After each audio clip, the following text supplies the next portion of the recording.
મોરબીના હળવદમાં પાણીપુરીની બનાવટમાં ભલીવાર નથી. હળવદમાં સડેલા બટાકામાંથી પાણીપુરી બનાવાતી હોવાનો એક વિડીયો વાયરલ થયો છે. પાણીપુરી ખાવા જતા ગ્રાહકે વિડીયો બનાવી અને વાયરલ કર્યો. હળવદના શરણેશ્વર મહાદેવ મંદિર પાસેનો આ વિડીયો છે, જે અત્યારે ખૂબ વાયરલ થઈ રહ્યો છે. સડેલા બટાકા વાપરનારા વિરુદ્ધ ક્યારે કાર્યવાહી થશે તે એક સૌથી મોટો સવાલ અત્યારે છે. મોરબીના હળવદના આ દ્રશ્યો અને આજ મુદ્દે સંવાદદાતા વિશાલ ફોન લાઈન પર છે.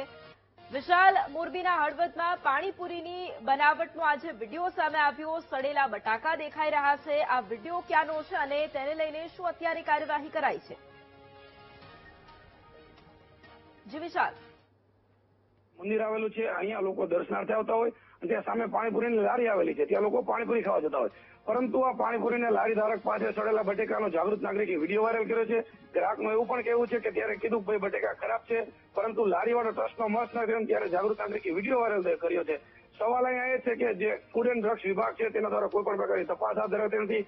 હળવદ નગરપાલિકા દ્વારા પણ કોઈ પણ પ્રકારની તપાસ હાથ ધરાતી નથી. ખરેખર આ લારી ધારકો જે ખાણીપીણીના લારી ધારકો હોય તેના દ્વારા અલગ અલગ નિયમોનું પાલન કરવાનું હોય, હાથમાં ગ્લવ્સ પહેરવાના હોય, માથે ટોપી પહેરવાની, નિયમોનું ઉલ્લંઘન કરી નિયમોની એસી કરતા હોય છે.